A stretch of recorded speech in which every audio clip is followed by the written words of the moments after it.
I'm Ed Binkley, and you're watching For Art's Sake.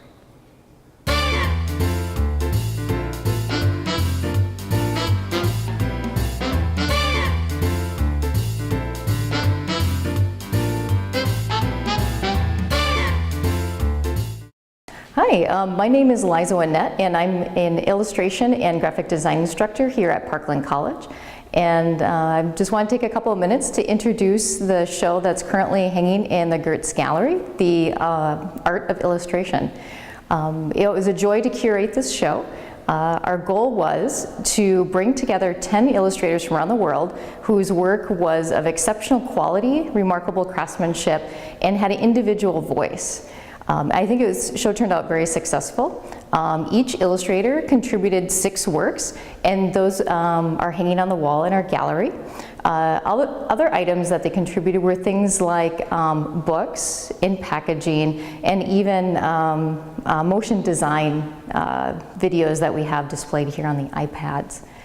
The illustrations that you see here in the gallery are actually commercial artworks. So they could be on covers of magazines, they can be on packaging, book covers and interior book illustrations, and also seen on websites to promote businesses. So the difference between work that you normally see in a gallery and this work is that most gallery shows deal with fine art.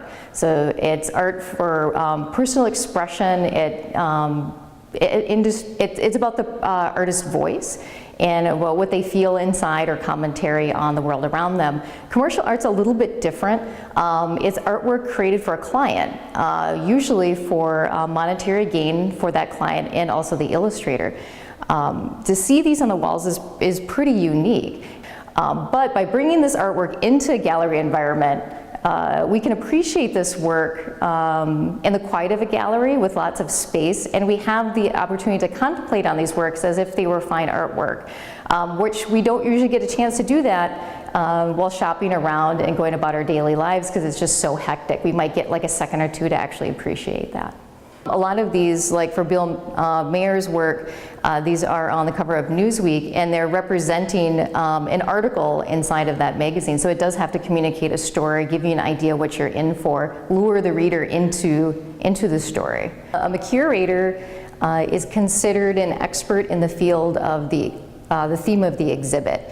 So their job is to look at a lot of artwork and pick out that work that best represents, I guess, that medium or theme. So in this case with illustration, I looked through a lot of illustration books. I also knew some of these illustrators through annuals I looked at, through Facebook even, Instagram, and then I had to choose which of those could come together and work well with one another so that the show was cohesive. I started with a list about 25 different illustrators, then I pared it down. I sent out a lot of emails and a lot of requests, and these 10 were very enthusiastic about the show and agreed to participate. Once those illustrators are selected, then we select individual pieces of artwork, and those artworks are selected to best represent their work, but also to work together well as a show in a gallery space. After that, we just have an art opening, and I introduce some of the artwork and the illustrators. Like, I was just really interested in showing illustrators who had a personal voice, that their style is recognizable, that their work was like exceptional craftsmanship, that they knew what they're doing, and it was quality work, and that they had something interesting to say, whether it was a story or like James Prozek that was interested in illustrating animals that are endangered, those sort of things. You almost never see commercial illustration in a gallery. The only one, the big one that I'm thinking of is there is an illustration society in New York where oftentimes you'll see this stuff hanging out, but for most galleries this is very unusual. Yep. James Prozek is a natural history illustrator. So most of his work is found in books such as like the ocean fishes, and also in traditional gallery exhibits. His mission in life is to illustrate as many of the sea creatures and organisms in our world that he can before that they all disappear potentially. So he has a mission that goes beyond just creating commercial artwork for a client. He kind of lives and breathes this, and you can see a lot of his work on PBS, also hanging up in international recognized museums, that sort of thing. James Prozek has also been featured in several films. One is Picture the Leviathan. The other one is Mystery Eels, which can be seen on PBS. He's also been interviewed on NPR and published several books, including Ocean Fishes and The World of Trout. This work is by Miriam Martinzik. She used to live in Champaign and work here and is now in South Carolina. Her work is mostly digital, although it does still have that hand-rendered feeling. Almost all of her work is done on an iPad, sometimes even with her finger without a stylus. Her work tends to focus on her dogs. She's a dog enthusiast, and also her relationship with her dogs and her husband. Here's a couple more pieces of Miriam's for the company Fluvog, shoe company, and you can see kind of the interesting forms of the shoe and the abstract design, and then her riding her bicycle. Anna and Elena Balbuso are twins from Italy. They've done work based on the theme of The Handmaid's Tale and covers for various national magazines that you might recognize. Their work is really unique because they start usually with traditional media, and they both work on the same image at the same time. They'll get to the point where then they scan it into the computer, and then they'll digitally enhance those images, get them prepped for the client, and then usually email that image to that client for mass production. The ones that we have here in the gallery are high quality glissé prints that they had done in Italy and sent to us. This work is by Chris Buzelli, and he's an internationally recognized illustrator who still works traditionally on oil and board. His work has been seen around the world. This piece here, The Aging Tiger, won a Spectrum Award a couple years ago, which is an annual publication about fantastical art for Asset International. These works are by Marco Chin.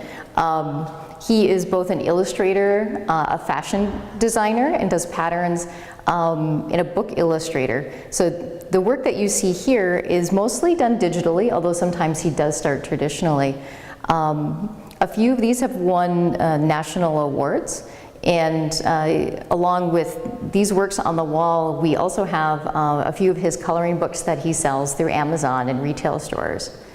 Tatsuro Kyuchi is from Japan, and he mostly works in book illustrations, both cover and interior illustrations. His work is primarily done digitally, but he does have a history in traditional printmaking. And we are really fortunate that we have Ralph Steadman's work here. These are his hand-pulled screen prints from his studio, and you might recognize the name. He collaborated with Hunter S. Thompson with books like Fear and Loathing in Las Vegas. So his technique is really interesting, is that he doesn't sell originals. He keeps all of those, but he translates them into screen prints where he can produce multiples for sale. And he was so generous to send these to our gallery to exhibit, basically free of charge. So that was a very wonderful experience to be able to work with them. Since we're talking about process and materials, it's probably worth mentioning that each one of these illustrators has their own unique process. Like I mentioned, Ralph does hand-pulled screen prints, but a lot of the other illustrators, they work traditionally on oil and board. They might even use glissé and colored pencils, but almost everyone will eventually end up somewhere in the process on the computer. That's just the necessity of working in commercial illustration, because you usually have very tight deadlines to get your work to the client. And if you don't work digitally, that art making process can be kind of slow, and that digital world just speeds it up. And it's a commercial environment, and time is money, so that's just kind of the nature of the business. However, I don't believe that ever really degrades the image. If anything, it can enhance it because you can produce more work in a shorter amount of time. Yeah, I mean, I love this work, and personally, I've always been attracted to illustration, but years ago it used to be considered more of like a craft, like pottery, something like that. And the fine art world was not quite as accepting of commercial work, but I think with comic books, graphic novels, a lot of illustrators are now coming out with their own picture books. Like, there's so much enthusiasm for it, it's becoming much more accepted, absolutely. Matt Wiley is Champaign-Urbana's local illustration hero. He's done work for the Extension Service at the U of I, for Taylor Studios, and also some of his self-published work. A few that are of note is the one here that says Adventure Unknown World. It hangs in the storefront in the window, and it's quite large. It's 3 large panels, and it's just really beautiful and graphic when you walk by it on the street corner. He also published a book called My Cat is Depressed, which has been very popular in the CU area. And then he also does some volunteer design work for Pens to Lens, which brings kids together. They can create their own screenplay, and then professionals help them shoot their movie. Yeah, Champaign is really fortunate to have him living here, and it really does demonstrate that a lot of these illustrators can live anywhere and be successful and have successful careers. They don't have to be in New York City anymore or LA, thanks to the internet, mostly.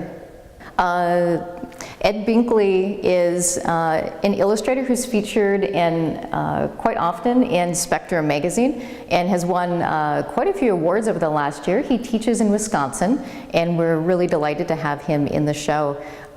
He has an education in printmaking and traditional art making, but then moved to the digital realm a few years ago. So all of these are produced digitally, but they have this sort of authentic sepia tone painted quality to them. And we're really excited to have Ed come in and give a gallery talk, and also work with some of our students in a workshop environment where he's going to demonstrate his technique, and students will be able to follow along on their own computers. My name is Ed Binkley. I'm a professor in the art department at Madison College in Madison, Wisconsin. This is my work on this one wall. I work entirely digitally, which surprises people sometimes. But maybe the reason for that surprise is that I work very hard to get a traditional look using digital media.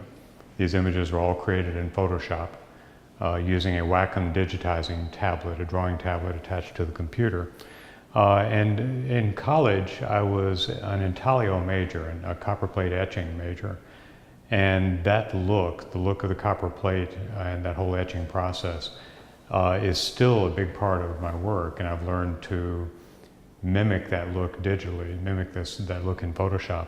And if you look at some of the images in particular, like if we can look at the Shrew Hunter, I even go so far sometimes as to put in a fake edge of the metal plate from the intaglio process, but that's all done in Photoshop.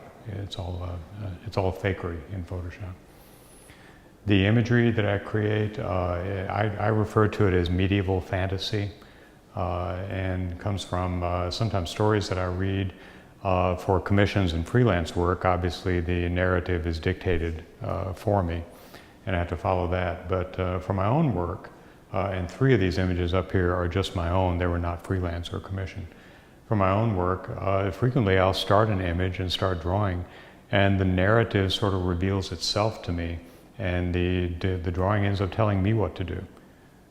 So sometimes I have a clear idea at the beginning, but more often the idea develops as I draw, and I begin adding features and adding elements based on what happens in part of the process, the kinetic process. I was telling the gathering earlier at the gallery talk that pictorial composition is extremely important to me.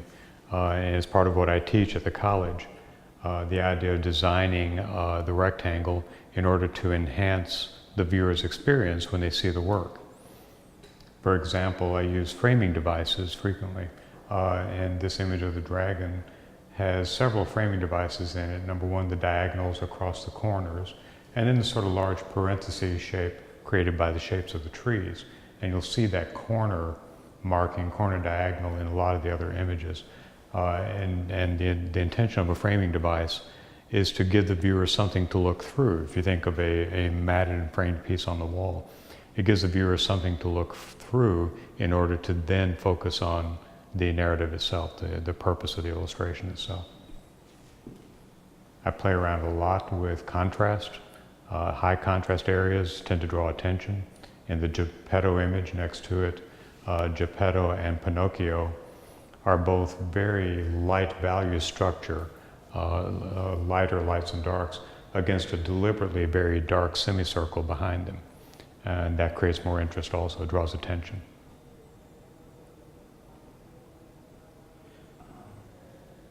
The biggest reason for that actually involves a confession. I'm red-green colorblind. And I do color work, and I can do color work on the computer, but only because I can look at the numbers on the computer and tell pretty much what color something is. I can't always see them. Colorblind people see a lot of color, but we confuse colors. We have trouble distinguishing subtleties. And so these are done, actually, these images, with one exception, the Shrew Hunter was done in color from the start, but the other images were done entirely in grayscale, and the color is imposed afterward. I predate the personal computer. When I was in college, the personal computer didn't exist. So all of my training in school, in college and graduate school, was traditional media, drawing and actual copperplate etching, copperplate intaglio. That was my focus in graduate school. But when the computer came along, for some reason, the way Photoshop and digital drawing works just really sat well with my own thought processes.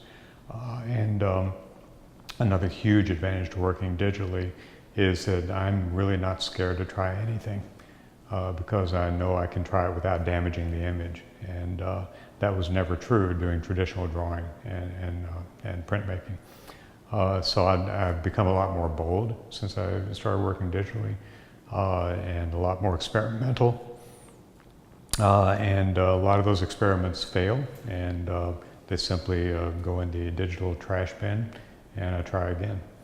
So, and I tell my own students, when you're working digitally, if you have an idea, try it. Set up the Photoshop file and try it. The worst that's going to happen is you'll lose a half hour, but you're not going to lose the image. You're not going to lose the file. So it's completely, we refer to it as working non-destructively. And we work non-destructively in 3D software also. And that's important to the studios and important to art directors for freelance work, because you kind of never know when an art director might come back and say, you know, I really like this image, but we want Geppetto to be female.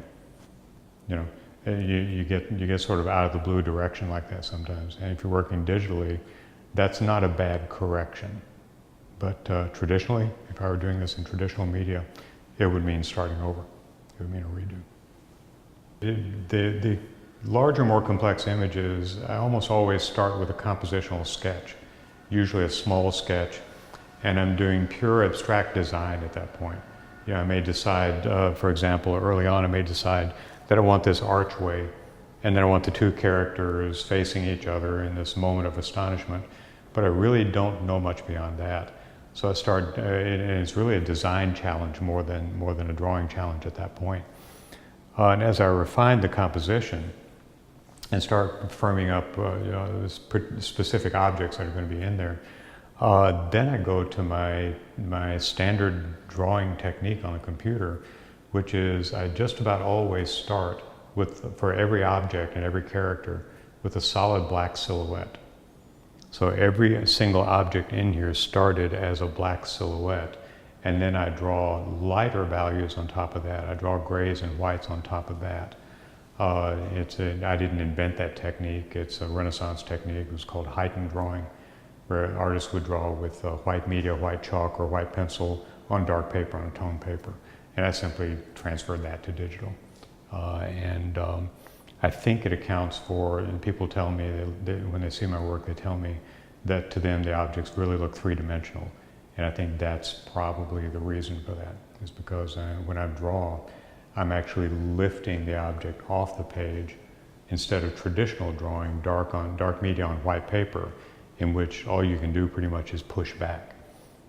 So I've inverted that, and I think that accounts for the feeling of depth in a lot of the scenes and the objects. It actually came about through my work at the college.